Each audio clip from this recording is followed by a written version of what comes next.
il me fait vraiment plaisir maintenant de parler à une amie, parce que je la connais depuis très, très longtemps. Vous vous souviendrez peut-être, il y a quelques semaines, j'ai parlé d'elle et j'ai dit que je la connaissais depuis 36 ans.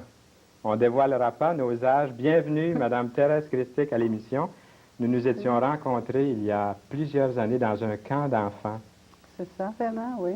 Et même la ville est disparue. Je suis allé voir dans ce coin-là. C'est au nord de Montréal. Oui, Et c'est une petite ville qui s'appelait Batesville à l'époque, c'est ça. tout près de Weir. Il y a beaucoup de noms anglais, là. Et c'est là qu'on s'était rencontrés en 1947. Bon. Maintenant, Thérèse, on te connaît mieux sous le nom de Tante Thérèse. Moi, je ne te connaissais pas comme ça à l'époque. C'était Thérèse... J'espère. C'était Thérèse quoi, déjà? C'était Thérèse Bisson. Bisson. Oui. Et maintenant, c'est Tante Thérèse. Et pour quelle raison? Simplement parce que je travaille avec les enfants et c'est beaucoup plus intime. Oui. Tandis que si on m'appelle Madame, ça fait froid, c'est distant. Oui. Mais Tante Thérèse, c'est plus intime. J'ai l'impression de les connaître et les enfants ont l'impression de me connaître. Oui. J'aimerais savoir, un nom comme ça, Tante Thérèse, comment est-ce que c'est que ça va se propager? Est-ce qu'on va en parler beaucoup durant l'émission aujourd'hui, mais j'aimerais savoir comment tu as publié ce nom-là, Tante Thérèse, pour que les jeunes, finalement, t'appellent comme ça. Où est-ce que ça vient? Tu veux que je te dise maintenant? Oui, oui, ah oui. Dis-moi tout ce que tu veux là-dessus. Ah oui, d'accord. J'ai commencé en enseignant dans les écoles du dimanche, dans des clubs de bonnes nouvelles. Maintenant, pour qu'on sache un peu ce que c'est une école du dimanche, peut-être que vous ne savez pas trop ce que c'est une école du dimanche. J'aimerais dire à Thérèse, parce que l'école, d'habitude, c'est la semaine, tu vois. C'est ça, oui, d'accord. Ce sont dans les églises évangéliques. Nous avons des classes pour les enfants où nous enseignons la parole de Dieu à leur niveau. Oui. Et c'est le dimanche matin, naturellement, durant le culte. Ah oui. Et les classes dont j'enseignais, bien, pour que les enfants se sentent plus intimes avec moi, je leur ai demandé de m'appeler Tante Thérèse au lieu de Madame Christic. Et maintenant, j'ai beaucoup de jeunes qui font des cours, et adultes qui font des cours par correspondance. Et je m'appelle Tante Thérèse. Alors, les adultes, autant que les enfants, se plient, c'est pas un gros fardeau. Oui. Même ceux de mon âge, presque m'appellent Tante Thérèse, ça fait drôle. Et j'ai le plaisir d'avoir avec moi Mme Thérèse Christic. Et j'aimerais lui poser tout de suite des questions. Madame Christic, ou Thérèse, comme ça fait 36 ans que je l'appelle pas encore ma tante Thérèse. Non. Mais Thérèse, dans quelques minutes, là, tu nous expliqueras ce que c'est que le Club de la Bonne Nouvelle. Tu nous as introduit le sujet tantôt, tu nous as dit que tu enseignes dans ce club-là et aussi dans des écoles du dimanche. Mais avant, Thérèse, dis-nous, qu'est-ce qui t'a poussé à travailler parmi les enfants, parmi les jeunes? Bien, Fernand, d'abord, parce que moi-même, j'ai accepté le Seigneur dans ma vie lorsque j'étais un enfant. Donc, je crois et je sais qu'un enfant peut comprendre le besoin d'accepter le Seigneur dans sa vie. Et c'est très important que quelqu'un leur enseigne comment le faire. Et la deuxième chose, une deuxième raison, peut-être que ce serait même la première, c'est que dans Matthieu 18, 14, il est écrit de même, ce n'est pas la volonté de votre Père qui est dans les cieux qu'il se perde un seul de ses petits. Donc, il faut enseigner le salut à ses petits.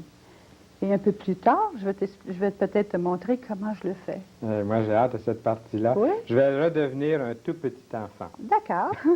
Comme on était dans les camps, puis il y avait des personnes spécialisées à ce moment-là, des gens qui avaient vraiment le don, toutes les capacités, tout ce qu'il fallait pour enseigner aux jeunes, avec des moyens audiovisuels aussi très intéressants. Maintenant, je sais que tu as été élevé dans une famille chrétienne, je me souviens, il y a très longtemps, justement dans les années, en 1947, tout particulièrement, là, où je suis allé chez toi, et c'était une famille chrétienne. Tu as été élevé dans une famille chrétienne, effectivement. Oui, j'ai été élevée dans une famille chrétienne, c'est un fait, mais ce n'est pas parce que j'ai été élevée dans une famille chrétienne qui a fait de moi une chrétienne.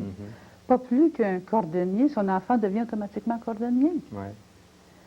Malheureusement, il y a beaucoup de personnes qui le prennent pour acquis. Si tu es d'une famille chrétienne, tu vas à l'église régulièrement, automatiquement on se dit, ben, toute la famille est chrétienne, les enfants sont tous des chrétiens, mais ce n'est pas ce qui a fait de moi d'une chrétienne.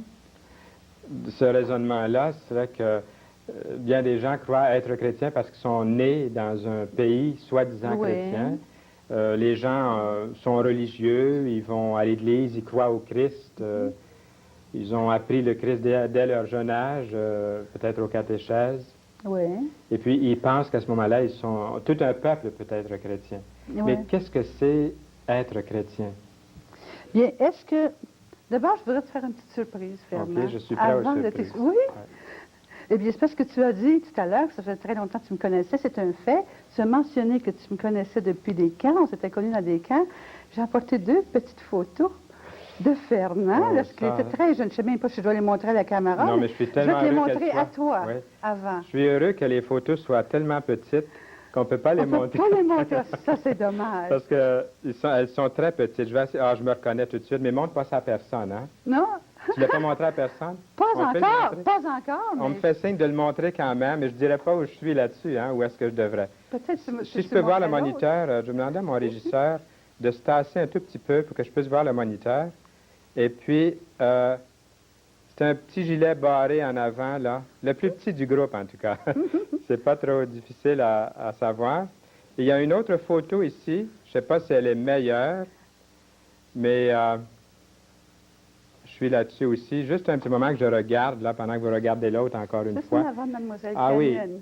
Je suis à l'autre bout de la rangée, à côté de ma sœur. C'est celle-là que tu devrais monter à toute l'équipe de toute la Bible en parle. D'accord. Mais pas celle-là. Hein? Non. Ah, mais quand même, tu sais, il faut laisser... Monsieur Dubois. Il a coulé de l'eau sous les ponts depuis ce temps-là. Hein? Mais la deuxième, je l'aime pas mal, celle-là. C'est bien. Je suis à côté de ma sœur, là, Louise.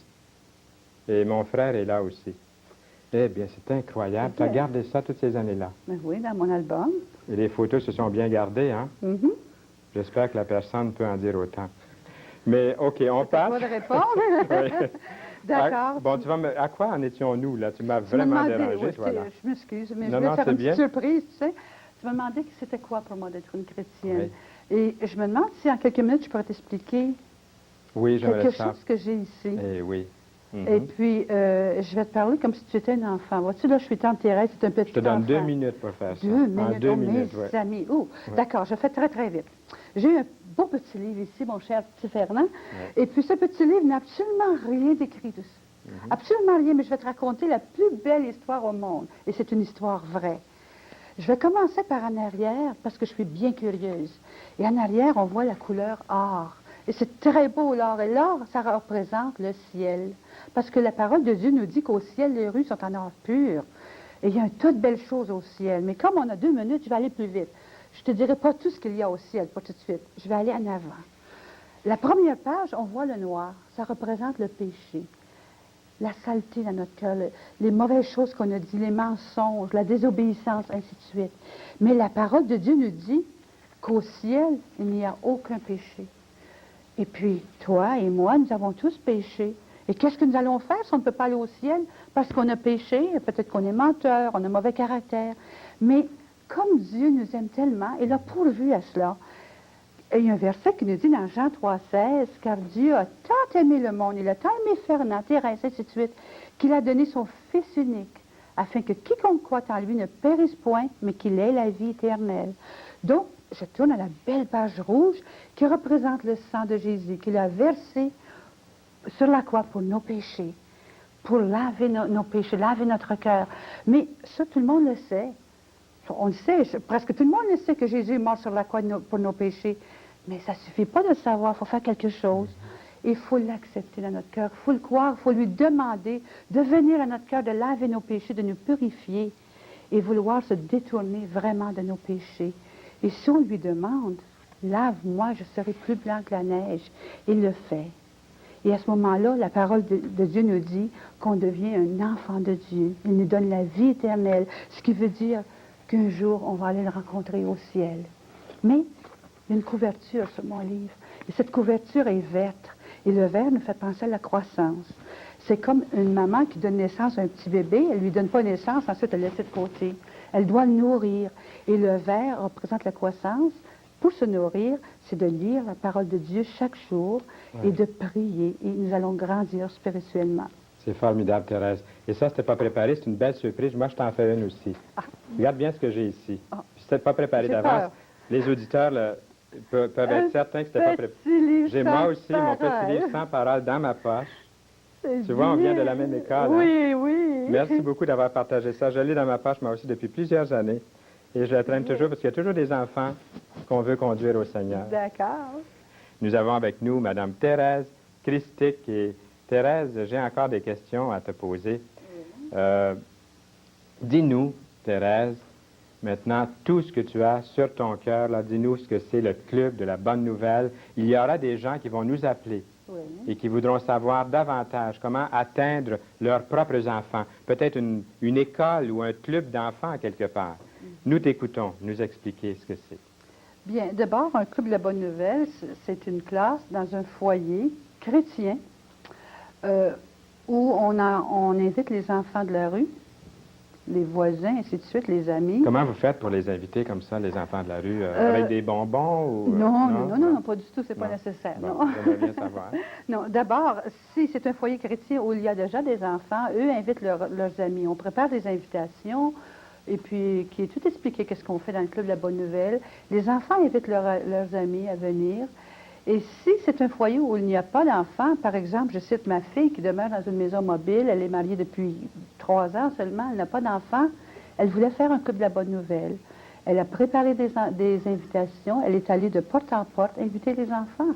Puis, il n'y a pas une certaine crainte de rattacher à ça? Oui, toujours. Les parents, ils ne se posent pas des questions? Oui, toujours, ils posent des questions, mais on leur dit la vérité, on leur dit exactement ce qu'on veut faire. Et puis, dans le Club de la Bonne Nouvelle, on enseigne la parole de Dieu, naturellement, sur image, comme je vais faire tout à l'heure, des histoires missionnaires, des versets bibliques, beaucoup de chants, parce que les enfants aiment bien chanter. Quelques clubs de Bonne Nouvelle, tout dépendant du foyer. Il y en a qui donnent une petite collation à la fin. Peut-être un verre de jus d'orange avec un biscuit, mais c'est tout.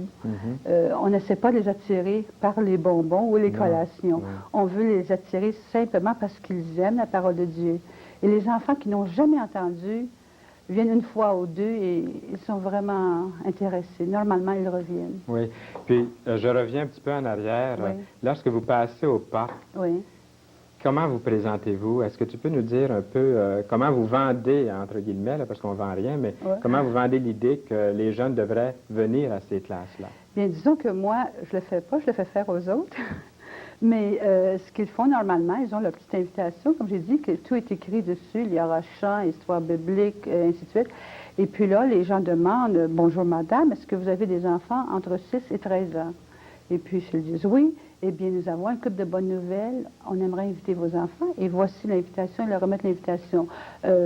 J'imagine que quelques-uns vont dire « Non, on n'est pas intéressés », qu'ils vont fermer la porte. D'autres vont regarder ce que c'est. Oui. Autrefois, dans la province de Québec, il y avait une certaine crainte qui existait. On avait peur des passants au parc. Est-ce que ça arrive des fois que les gens disent c'est quelle religion ça? Ils ont peur, ils veulent savoir si c'est bon. Oui, toujours. Et puis vous leur donnez des réponses. Oui, la plupart du temps, oui. C'est bien. Maintenant, dis-nous, Thérèse, ce qui se passe dans une telle classe-là, dans un club de bonnes nouvelles. Bien, normalement, ça dure 1 heure, 1 fois par semaine. Et puis, là, comme j'ai dit, il y a beaucoup de chants. Les enfants aiment beaucoup des chants. Ils aiment beaucoup aussi les chants avec des gestes. Tu sais, j'ai 2 mains pour servir le maître, 2 pieds pour aller partout. Tout ce qui bouge, surtout les plus jeunes. Ils font un peu d'exercice. Oui. Puis, quand ils ont chanté 5-10 minutes, ils sont prêts à s'asseoir à écouter. Là, on leur enseigne visuellement un verset biblique qu'ils apprennent par cœur. Mais pour leur enseigner le verset biblique, on leur dit qu'est-ce que ça veut dire, le verset. Parce que mémoriser quelque chose, ça peut être simple, mais ça n'a aucune valeur. Donc, on explique le verset, ce que le verset veut dire, on leur enseigne et on essaie de leur enseigner à le mettre en application dans leur vie.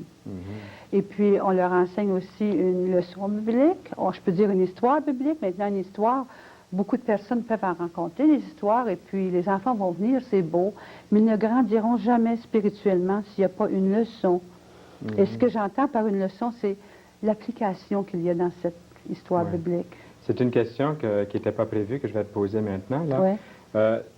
Pour l'intérêt des auditeurs qui sont là, qui nous regardent, voudrais-tu nous donner une liste d'histoires bibliques qui pourraient être racontées dans une classe comme ça? Les gens, en général, connaissent l'Évangile, connaissent le Nouveau Testament, mais le fait d'entendre quelle histoire vous racontez, peut-être un petit mot d'application entre, tu sais, comme, je sais pas, le paralytique, des types d'histoires comme ça qui pourraient être intéressants. Oui, bien, on peut commencer dès la Genèse, par la Oui, création. même l'Ancien Testament, oui. Oui, on commence dès la Genèse par la création, et puis, parce qu'aujourd'hui, on enseigne beaucoup l'évolution, et puis on leur enseigne que c'est Dieu qui a créé le monde. Et nous sommes faits à l'image de Dieu. On ne descend pas d'un singe. Ah, oui. À l'image de Dieu. Et puis, on peut continuer comme ça. On va à l'Arche de Noé, par exemple. Tu me poses une question imprévue, ça vient vite. À l'Arche de Noé, comment, même que les gens se sont moqués de Noé, mais il a obéi au Seigneur, et puis lui et sa famille ont été sauvés du déluge. On peut continuer.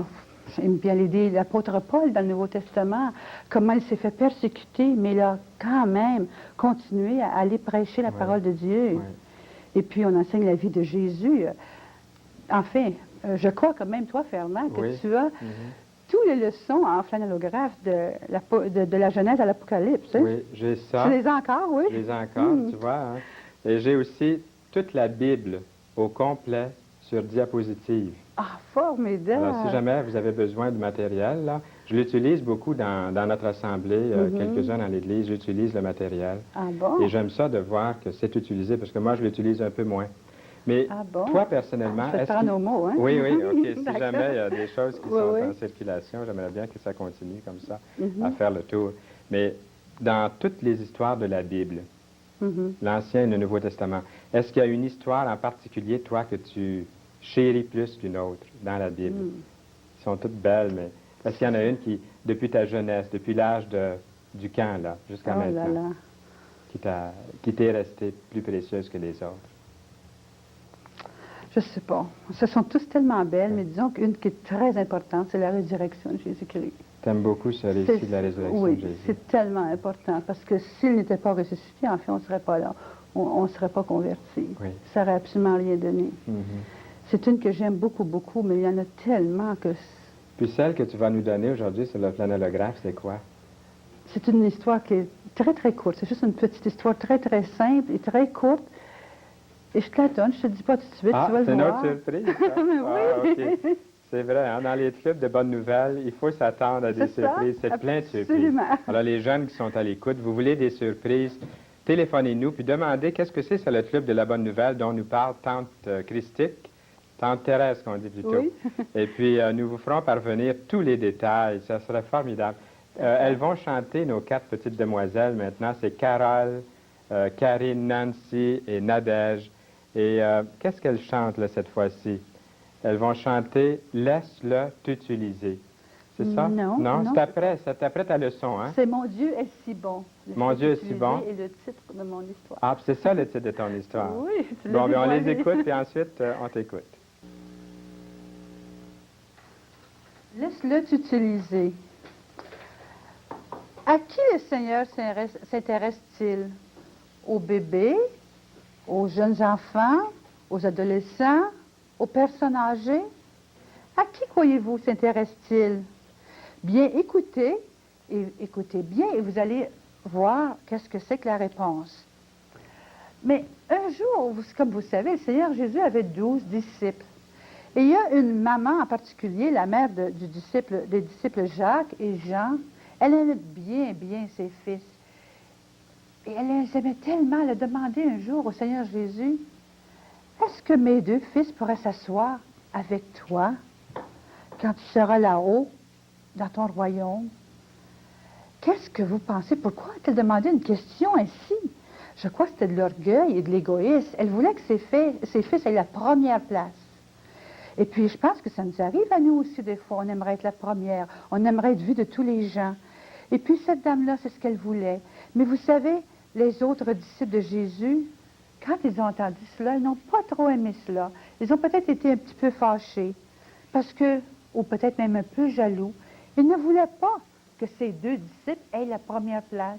Ils aimaient tous le Seigneur Jésus, puis ils voulaient tous être avec lui. Mais je pense que pour nous, c'est la même chose dans la vie. Des fois, on veut être en premier. Il faut peut-être laisser la place aux autres à un moment donné. Eh bien, les disciples parlaient avec Jésus, et tout à coup, pendant que les disciples parlaient, on entendait du bruit. On a entendu des cris d'enfants, des enfants qui venaient, qui chantaient, qui couraient. Et puis, les disciples se sont demandé, mais qu'est-ce que c'est? Est-ce que les gens vont venir avec leur enfant et déranger le Seigneur Jésus? Il est en train de nous enseigner, il est en train de nous parler. Qu'est-ce qui se passe? Mais en même temps que les enfants arrivaient, se groupaient des gens autour partout. Un tas de personnes sont arrivées.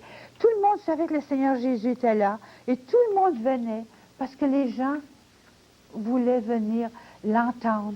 Le Seigneur leur enseignait. Et puis les disciples, quand ils ont vu que les enfants approchaient et que les enfants vraiment étaient pour venir près de Jésus, ils leur ont dit, non, non, laissez-le, il ne faut pas le déranger. Mais vous savez, quand le Seigneur a entendu cela, il n'était pas content. Il s'est dit, mais qu'est-ce que vous dites? Qu'est-ce qui se passe? Vous empêchez les enfants? Mais non, il est écrit dans la parole, ne les empêchez pas, laissez les petits-enfants venir auprès de moi. Et les disciples ont été un petit peu surpris de voir comment Jésus aimait les enfants.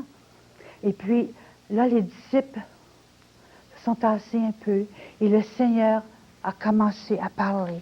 Le Seigneur Jésus a appelé les petits-enfants. Les petits-enfants sont venus et la parole de Dieu nous dit, les petits-enfants, il les a pris dans ses bras même. Il leur a même imposé les mains, ce qui veut dire qu'il a mis la main sur leur tête, il les a bénis. Et puis les petits-enfants étaient tellement heureux. Imaginez-vous, le Seigneur Jésus qui est là et les petits-enfants comme ça dans ses bras. Est-ce qu'on n'aimerait pas ça, nous aussi? Sûrement on aimerait. Et vous savez, tous ceux qui sont ici, qui nous écoutent maintenant, si vous acceptez le Seigneur Jésus dans votre cœur, vous aussi, vous allez voir le Seigneur Jésus.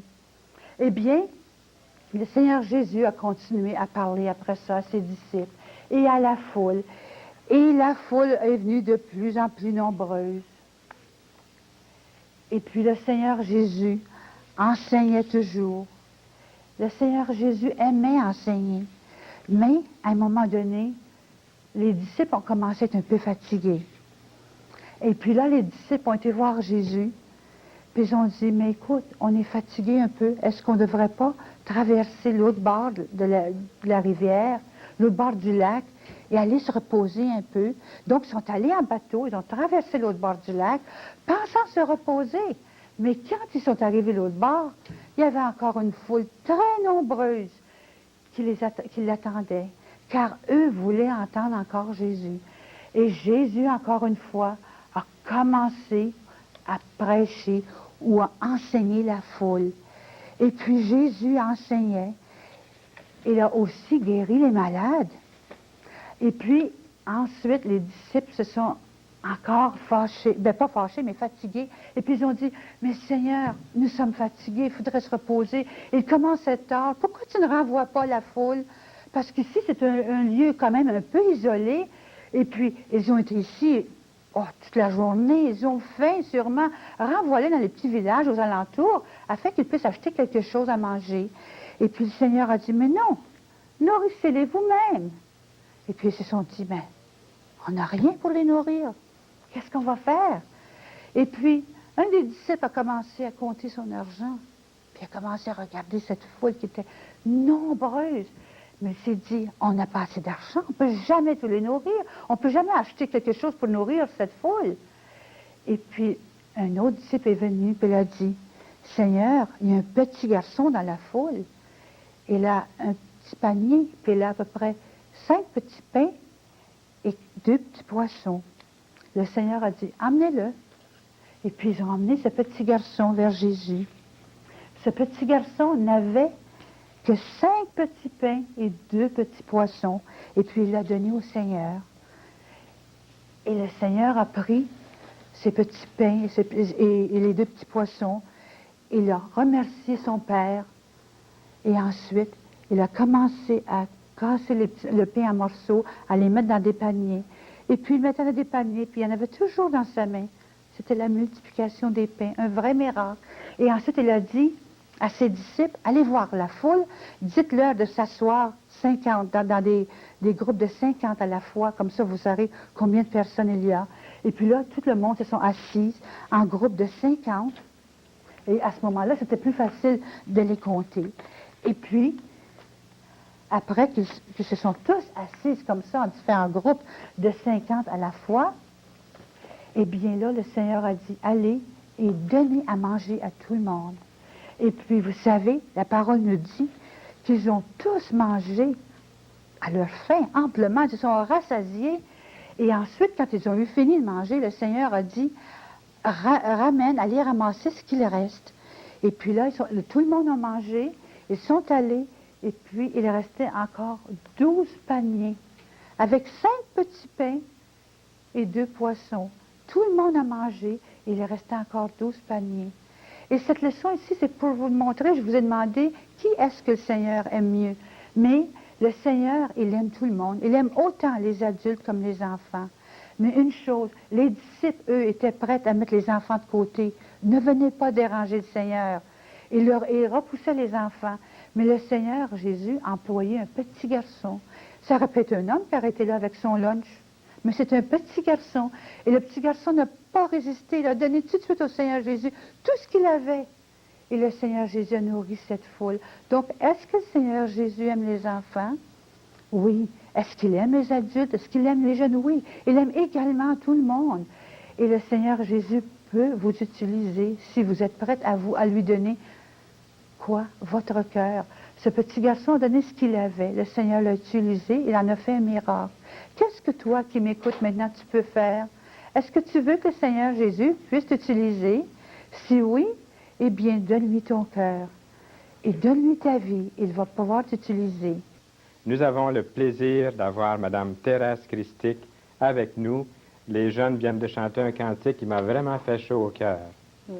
Connais-tu, dis-moi la bonne nouvelle? On chantait ça en se répondant. C'est une chanson à répondre. Oui. Et ça fait très longtemps que je ne l'avais pas entendue. Et ça continue encore, hein? Ça circule toujours. Et c'est toujours bon d'entendre ce beau cantique. Qui sont, justement, on a vu parmi les enfants, là, des petites, des grandes, de très belles, de très jolies filles. Qui sont ces enfants-là qu'on enseigne? Les enfants du voisinage, les enfants de la rue, tous les enfants qu'on peut atteindre, même dans les terrains de jeu, à un moment donné, on peut aller, et s'il y a des enfants qui sont là, on les approche, et puis, mais c'est toujours préférable de demander la permission aux parents. Oui. Mais c'est sûr, dans un terrain de jeu, naturellement, on approche même avec un petit livre sans parole, et puis on attire les enfants, on leur enseigne comme ça une petite leçon, où on leur enseigne le salut à travers du livre sans parole. Mm-hmm. Mais ce sont des enfants qui sont délaissés bien souvent par les parents qui ne pratiquent aucune religion quelconque. Bien souvent, ils savent qu'il y a un Dieu, un point c'est tout. Dieu est là, je veux dire. Comme tout le monde. Oui, tout le monde le sait qu'il y a un Dieu. Je veux dire, même Satan le sait, il en tremble. Hein? Lui, il tremble. Oui. Des fois, les gens ne tremblent pas, eux autres. Non, absolument Satan, lui, pas. il a un certain respect de Dieu. Mais c'est vrai, hein, les gens du monde se fient pas mal de... Oui. Se fichent pas mal de Dieu. Donc, c'est ça, on essaie d'atteindre ces enfants-là qui... Et puis aujourd'hui, je crois que c'est encore pire que dans ton temps, dans mon temps. Je veux dire, la plupart des gens allaient à une église quelconque, ils essayaient de pratiquer une religion ou quelque chose. Mais aujourd'hui, les gens s'en moquent. Et puis, de plus en plus, on dit qu'il n'y a plus de péché, il n'y a plus rien qui est péché, il n'y a plus rien qui est mal. Hein? Mais tous ces gens-là, même les adultes qui parlent de cette façon, s'ils sont malades à un moment donné, ils crient après le Seigneur. Ah, Dieu, Dieu, si tu es là, tu viens. Mais pour le moment, quand tout va bien, on n'a pas besoin de Dieu. Et les enfants grandissent de cette façon. Thérèse, tu vois un vrai besoin, toi, chez les jeunes, comme ça? Absolument. Et de plus en plus, quand on écoute la radio, on regarde dans les journaux, c'est incroyable les choses qui se passent. Je peux peut-être te donner une petite anecdote qui s'est passée, ou quelque chose que j'ai entendu dernièrement sur la Rive-Sud. Oui. On a dit que dans une école secondaire, et je n'aimerais pas l'école, il y a des jeunes qui ont fait un pacte ensemble afin de se suicider. Ah oui, on a entendu ça aux nouvelles. Oui. Je pense que ça a été... Il n'y a pas tellement longtemps. Oui. Eh bien, à l'école secondaire, ils ont les jeunes entre 12 et 17 ans maximum. Eh bien, tu te rends compte, un enfant de 12, 13, 15 ans qui veut s'enlever la vie, il faut qu'il soit vraiment découragé. Il y a quelque chose, en tout cas, d'anormal. Il y a un vide, il y a quelque chose qui manque. Et puis... il me semble que si on avait parlé du Seigneur à ces enfants-là, on leur avait montré que Dieu les aime tels qu'ils sont, avec leurs défauts, leurs qualités, tels qu'ils sont, le Seigneur les aime. Eh bien, il y a un verset ici dans la Bible qui montre que quand on donne notre vie au Seigneur, on ne peut plus l'enlever. Si on accepte le Seigneur, notre vie ne nous appartient pas. Notre vie nous appartient au Seigneur. Et c'est dans 1 Corinthiens 3,16 qui dit qu'on est le temple de Dieu. Ouais. Tu peux probablement me citer par cœur. 1 Corinthiens 3,16, oui, qui dit « Ne savez-vous pas que vous êtes le temple de Dieu et que l'Esprit de Dieu habite en vous? Si quelqu'un détruit le temple de Dieu, Dieu le détruira, car le temple de Dieu est saint et c'est ce que vous êtes. » Donc, si on a accepté le Seigneur, on est le temple de Dieu, l'Esprit de Dieu habite en nous, est-ce qu'on peut se suicider, s'enlever la vie? C'est impossible. Mais ces jeunes le font parce qu'ils ne savent pas, justement, ils ne connaissent pas Dieu. On peut leur éviter beaucoup de problèmes aux jeunes si, lorsqu'ils sont encore sensibles, on leur inculque ce qu'il y a de mieux au monde, la Bible, la parole de Dieu. La Bible est pour les enfants. Moi, quand j'étais enfant, je croyais que la Bible n'était pas pour les adultes. Ah bon? Il fut un temps où je croyais vraiment que la Bible était seulement pour les enfants. Je disais, qu'est-ce que les adultes peuvent trouver là-dedans? C'est tellement beau pour les enfants. Quand je suis devenu adolescent, je disais, je me demande qu'est-ce que les enfants trouvent là-dedans pour les adultes. C'est vraiment fait sur mesure pour les adolescents. Et quand je suis devenu adulte, bien, j'ai pensé que c'était peut-être trop compliqué pour les enfants. Ah bon? Mais le Seigneur, comme tu as indiqué tout à l'heure, a pris les enfants sur ses genoux.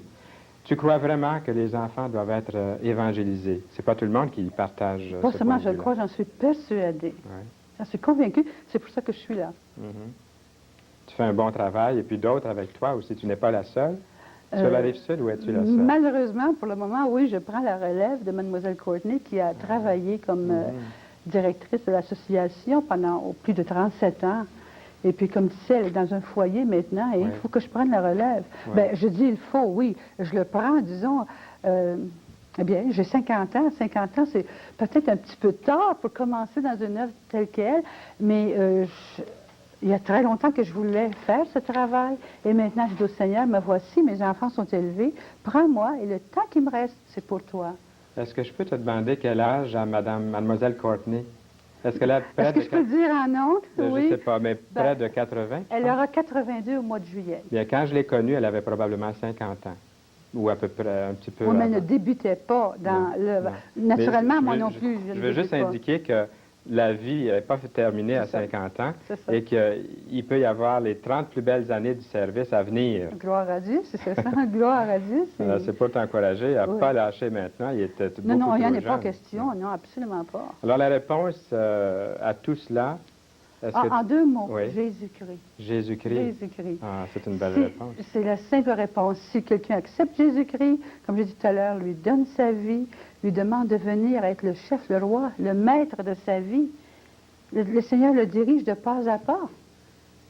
Et puis, ça ne veut pas dire, quand on accepte Jésus-Christ, que tout est rose, qu'on n'a plus de problème. C'est bon que tu mentionnes ça, parce que souvent, en prêchant l'Évangile, malheureusement, nous, les évangéliques, avons peut-être donné l'idée qu'une fois convertis, il n'y avait plus de problème. Au ciel. Au ciel, il n'y en aura plus de problème. Je pense que le Seigneur nous enlève pas mal de problèmes, hein, Thérèse? Oui. Entre nous deux, là, le Seigneur enlève beaucoup de problèmes. Je pense qu'il permet de nous en laisser juste un petit peu pour qu'on réalise que le ciel n'est pas ici-bas, mais qu'il est à venir. Et qu'on apprenne à dépendre de lui. Parce que si une fois en devenant chrétien, on n'aurait plus de problème, peut-être qu'on ne resterait pas chrétien trop longtemps. La vie serait tout irait en rose, et puis on serait trop fiers de soi-même, je crois. Mais là, quand on a quand même des difficultés, on va vers le Seigneur, on lui demande et il nous aide. Vrai, et on doit dépendre de lui. Et c'est ce qui est beau, parce que nous passons par des épreuves, comme tout le monde, mais la différence, c'est qu'il nous donne la force de passer en travers. Et c'est ce qui est merveilleux. Et les enfants tout jeunes peuvent apprendre cela. Ils peuvent apprendre de crier à Dieu quand ils sont dans le besoin et de le louer, le remercier quand tout va bien. As-tu justement un exemple à partager avec nous qui t'a frappé?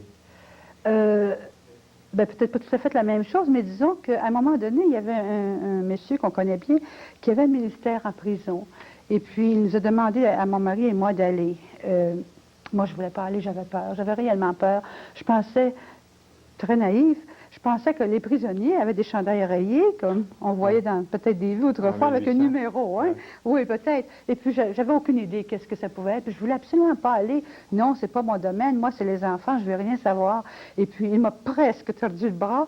Et puis, j'ai dit, va demander à mon mari. Bien, il dit, c'est déjà fait. Bien, j'ai dit, vas-y avec lui. Mais non, je veux que toi, tu viennes.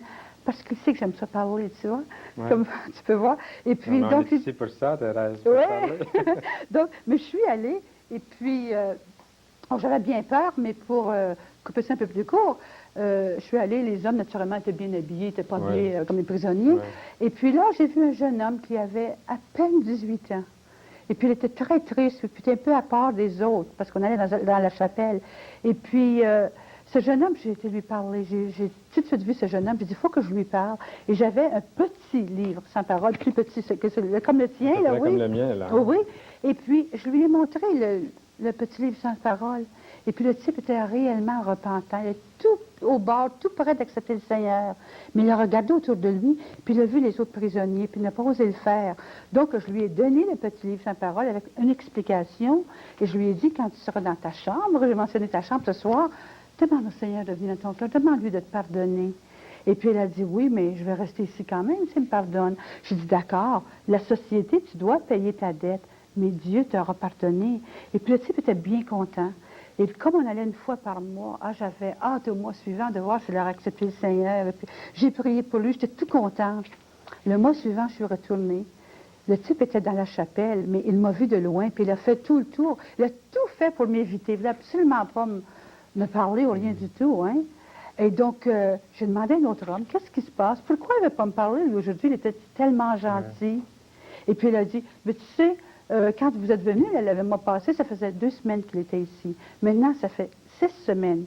Déjà, il est en train de préparer qu'est-ce qu'il va faire en sortant d'ici. Bon, tu vas nous terminer ça tantôt. D'accord. Quand on revient, on fait un petit suspense. On écoute les filles qui chantent comme une coupe débordante ou quelque chose. Quand ma coupe déborde. Nous avons encore quelques minutes à la fin de cette émission Toute la Bible en parle pour parler encore avec Mme Thérèse Christic, qui est une spécialiste d'enfants.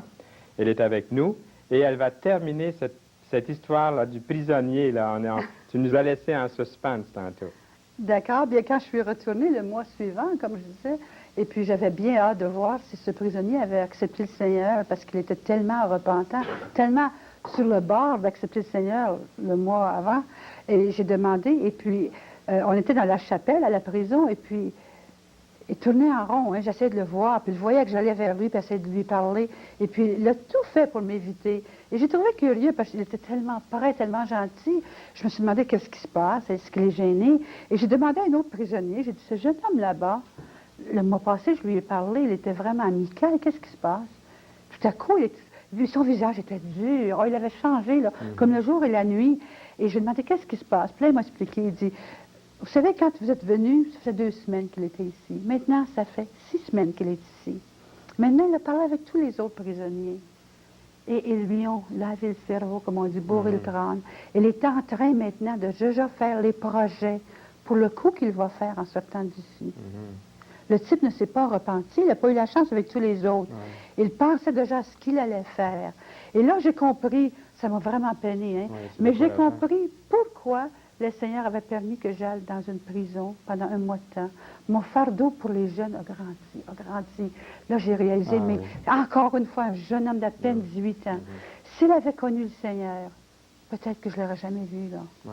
Et encore, j'ai continué peut-être juste 1 an, hein, j'ai fait ce travail pendant 1 an, et j'en avais assez, j'ai compris, maintenant, je m'en suis lavé les mains, mais si je continue le travail, moi, je retourne à mes enfants. Et il faut atteindre ces enfants pendant qu'ils sont jeunes. Quand la semence est mise en terre, et puis que l'arbre commence à pousser, c'est à ce moment-là qu'il faut le redresser, et c'est ton travail. Et tu nous en as parlé de cette club de la bonne nouvelle. Quelles sont les autres façons d'atteindre les enfants aujourd'hui? Bien, nous avons des cours par correspondance, parce qu'on ne peut pas naturellement atteindre tous les enfants dans des clubs de la bonne nouvelle. Et donc, nous offrons des cours par correspondance que j'en profite à offrir sur les airs. C'est gratuit. Et si quelqu'un aimerait avoir des cours par correspondance, des cours bibliques, je vous offre les cours bibliques par correspondance, ainsi qu'un beau petit Nouveau Testament des Gédéons. Et j'ai le droit d'offrir ce Nouveau Testament parce que je fais partie des Gédéons. Donc, si quelqu'un aimerait en avoir un, écrivez aux soins de ce poste ici. J'imagine que le numéro va apparaître sur l'écran. À la ou fin de téléphoner. l'émission. Oui, si vous voulez rester jusqu'à la fin de l'émission, là, vous allez voir qu'à la fin de l'émission va apparaître une adresse. Ça s'appelle Communication LFV Incorporée, case postale 10, succursale B, Montréal, et le code postal. Et vous pouvez vous adresser là et demander le cours par correspondance du club de la Bonne Nouvelle. Oui. Et puis vous pouvez dire que c'est le cours de ma tante Thérèse, si vous oubliez le nom. Le cours de ma tante Thérèse. C'est tout, c'est simple. Et moi, je vais dire à Nadine Leroy, là, si les gens écrivent, c'est elle qui va avoir toutes ces choses-là. Nadine, tu connais bien Nadine. Oui. Donne-lui un coup de téléphone, dis-lui qu'il va y avoir des gens qui vont écrire pour ça. D'accord. Et si vous voulez, pendant l'émission, si vous voulez plutôt d'écrire que d'écrire, vous voulez nous appeler, appelez-nous. Les numéros qui paraissent là, vous allez rejoindre un conseiller au téléphone et dites au conseiller que vous aimeriez avoir ces cours bibliques par correspondance de tante Christine. Thérèse. Pourquoi est-ce que tu t'appelles Christique aussi? Veux-tu Christine? Je mélange tout ça, là. Mais moi, ça m'arrive une fois par émission. Hein. Là, je ne savais pas à quelle heure ça allait se produire, mais c'était maintenant. Alors, c'est tante Thérèse, ma tante Thérèse. Et ils pourront bénéficié tout de suite des cours. Oui, absolument. Bon. Et on en a partout dans toute la province, jusqu'aux États-Unis. Hein? Oui. Et puis, j'aime beaucoup le Petit Nouveau Testament. Manquez pas votre chance. Ça, c'est un très beau format. Oui. C'est une traduction qui est très récente. Oui. Et elle a été adaptée au français d'aujourd'hui. C'est pas une vieille Bible avec des expressions qu'on comprend mal. Non, c'est une Louis II. Hein? C'est une Louis II, mais très bien. Hein? Oui. C'est une traduction de 1976, je crois, ou 75. Alors, je vous invite, c'est un spécial. Absolument. Nous vous offrons le Petit Nouveau Testament bleu. Ça, c'est tout au long de l'émission, puis à toutes les émissions. Mais Thérèse nous fait des surprises par surprise par surprise. Sa dernière surprise, c'était le Nouveau Testament. Est-ce qu'il va être brun? Il peut être d'une autre couleur? Il va être brun. Il va être brun? Oui. On vous garantit qu'il va être brun. Si vous recevez un bleu, c'est moi qui vous l'offre. Si vous recevez un brun, c'est tante Thérèse qui vous l'offre. Mais si vous en avez deux, j'espère que vous allez être généreux et en faire un beau cadeau parce que ça se présente tellement bien. Oui. Celui-ci a une couverture qui est flexible. Et c'est là-dedans, Jean 3,16? Absolument. Tous les versets que tu nous as cités, l'histoire que tu nous as donnée, c'est là-dedans aussi. Oui, dans Matthieu, oui. Eh bien, en terminant, tante Thérèse, notre tante Thérèse, est-ce que tu voudrais, en quelques mots, là, nous dire s'il y a quelque chose à communiquer à nos auditeurs? Eh bien... De tous les âges. Oui, d'accord. Ouais. Eh bien, moi, j'aimerais lancer un défi aux dames chrétiennes qui écoutent d'ouvrir leur foyer pour ces enfants. Donc, si vous voulez ouvrir votre foyer pour un club de la Bonne Nouvelle, ou même enseigner un club de la Bonne Nouvelle, ou avoir des cours de formation pour moniteurs, monitrices, encore une fois, je vous demande de téléphoner au numéro qui paraîtra sur l'écran ou d'écrire. Et ça me fera plaisir de vous aider. Mais de grâce, ouvrez vos foyers pour tous ces enfants qui ne connaissent pas le Seigneur. Pour tous les enfants et les plus vieux aussi qui ne connaissent pas le Seigneur, puis qui ne connaissent pas le Seigneur, quand un jeune est prêt à accepter Jésus dans une de tes classes, est-ce que tu vois qu'il est prêt, il a entendu une histoire, il a entendu la parole de Dieu, est-ce que tu l'aides à venir à Jésus-Christ? Oh, absolument. C'est le but. Est-ce que tu voudrais faire ça comme si tu veux regarder cette caméra, ou je ne sais pas laquelle, là, on va nous présenter, la 1 ou la 2, la 2. Alors, tu regardes la caméra, et puis fais comme si c'était... L'enfant est juste là devant toi. Oui. Et conduis-le au Seigneur pendant 1 minute. Une minute? Il y a des jeunes qui sont là, qui veulent venir au Seigneur sans doute. Après la leçon, ils pourraient venir dans 45 secondes. Je ne sais pas, je peux faire si vite. Oui. D'accord. L'enfant vient à moi, je lui dis, mais pourquoi es-tu venu? Et après que j'ai enseigné peut-être le livre de la bonne parole, ou parler du Seigneur, il me dit, eh bien, je suis venu parce que je vais accepter le Seigneur dans mon cœur. Je sens que j'ai péché. Et là, je lui demande, eh bien, il faut parler au Seigneur comme tu me parles à moi, lui demander pardon. Et là, je fais une petite prière, peut-être comme celle-ci, ce n'est pas nécessairement appris par cœur, mais peut-être que je vais lui faire répéter cette petite prière. Si l'enfant est trop gêné pour le faire seul, parce qu'il ne sait pas quoi dire, je lui dis, eh bien, Seigneur Jésus. Seigneur Jésus. Je te demande pardon de tous mes péchés. Je te demande pardon de tous mes péchés. Et je regrette mon passé. Je regrette mon passé. Je te demande maintenant de venir dans mon cœur Je t'accepte comme mon sauveur. Amen. Eh bien, c'est ce que je fais. Si je ne l'avais pas fait, je le referais. Là, je le fais à nouveau. C'est Fernand Saint-Louis qui vous dit au revoir et à bientôt.